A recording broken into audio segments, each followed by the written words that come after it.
Hi, this is Rar from Gizmothon. Today, let's unbox and have a quick look at the latest device from Moto. The Moto M is the first all-metal phone from Moto. I think that's where the M branding comes from. I purchased the 32GB 3GB model because I thought that it makes more sense than the 64GB 4GB model. We shall find out if 3GB version is worth the buy. We have the gold Moto M on the front with the Moto and Lenovo branding. We have nothing on the right and the top. On the left, we have some info on the nano coating technology and rapid charging. On the back, we have the information of the specs. On the bottom, we have the pricing and other information. The SAR value is 0.909 watt per kg and 1.340 watt per kg, which is under the regulatory norms, but it's still on the higher side. Like I mentioned earlier, I bought the 32GB model with 3GB of RAM. It cost me $15,999. You can also get the 64GB storage option with 4GB of RAM for $17,999. In India, we currently only have the gold variant available, but the silver and grey color option should be launching in the near future. On the top, we have the USB Type-C cable, white in color. Build quality seems solid. Next, we have the earphones in the box. Not a lot of companies do that because they want to cut cost.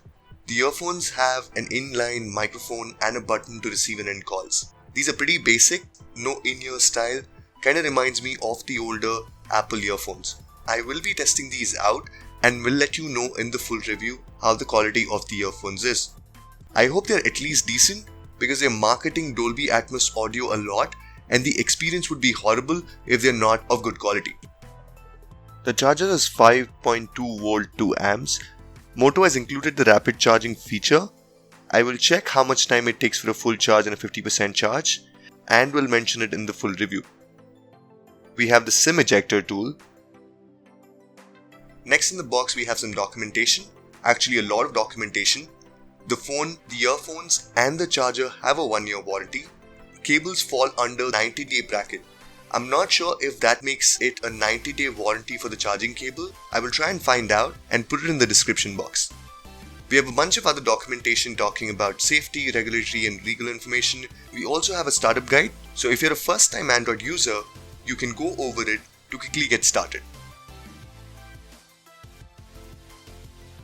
Then we have a thin transparent case. It's very flimsy. It's not going to be an all-round protection for your phone, but it will help protect your phone and the camera from scratches. The case is also less slippery, so it's good to have it on to protect your phone. At the end we have a screen protector. This is not a tempered glass protector. The gold is definitely very subtle, makes it look very nice instead of looking very gaudy. The phone fits very well in the hand and might be a little towards the heavier side at 163 grams. It's just 7.85 mm in thickness though, and the curves on the side make it look even thinner than it is. This is the first all-metal phone from Moto and it indeed looks brilliant. The phone is not a fingerprint magnet and isn't very slippery as well. On the front, we have a 5.5-inch Full HD display. This is an IPS panel and not an AMOLED panel which is being sold in China. The fingerprint scanner is not on the front anymore and it's gone for good. I disliked how the square fingerprint on the previous Moto phones looked like, so this is a welcome change. We have the speaker grill on top which has a nice chrome insert, looks really nice. You have the notification LED on the left and a bunch of sensors. The front-facing camera is an 8-megapixel shooter with a 1.12 micron size sensor that should equate to better low-light selfies. We shall test this out during the full review.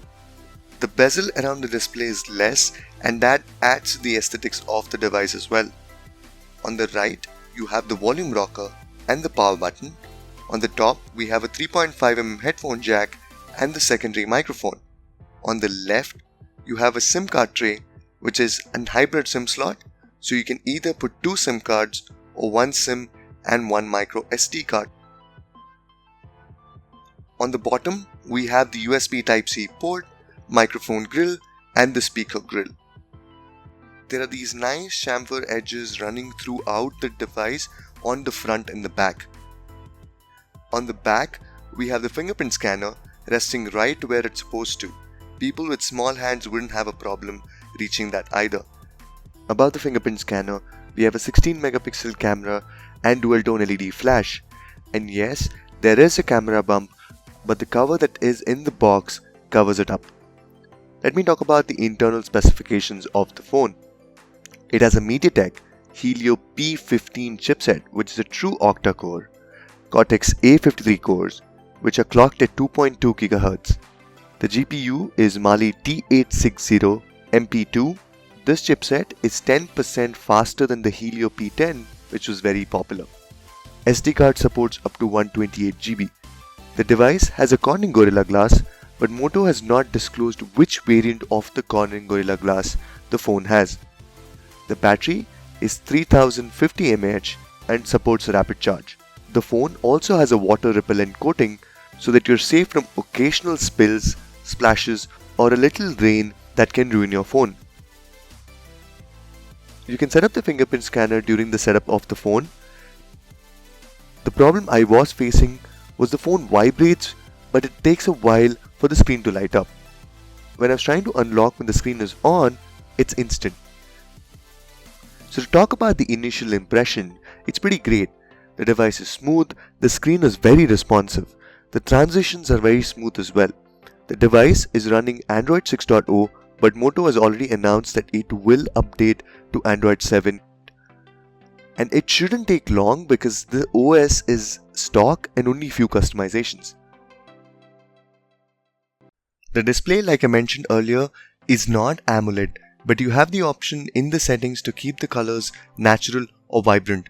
The screen is colorful, it's vibrant, the blacks are nice and deep, it's bright as well.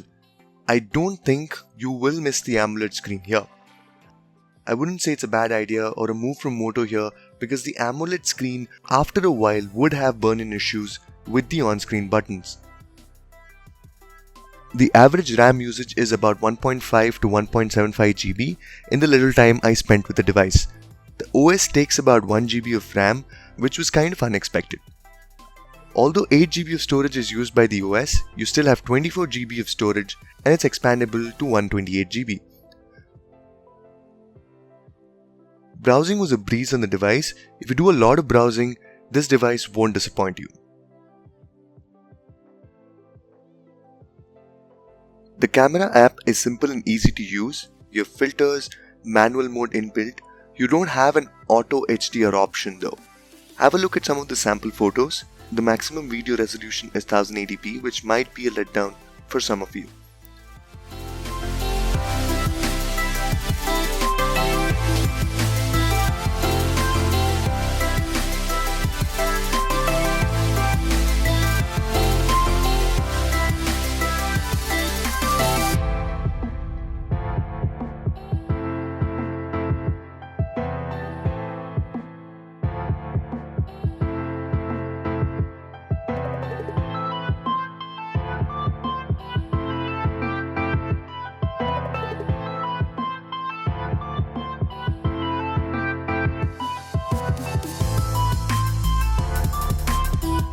All in all, Moto M is a great device. I will be using it for over a week, after which I will be posting my full review. Please do subscribe to be notified when the video is out. Do let me know if you have any queries about the device in the comment section below so that I can either answer them or add them during my full review. Thank you for watching.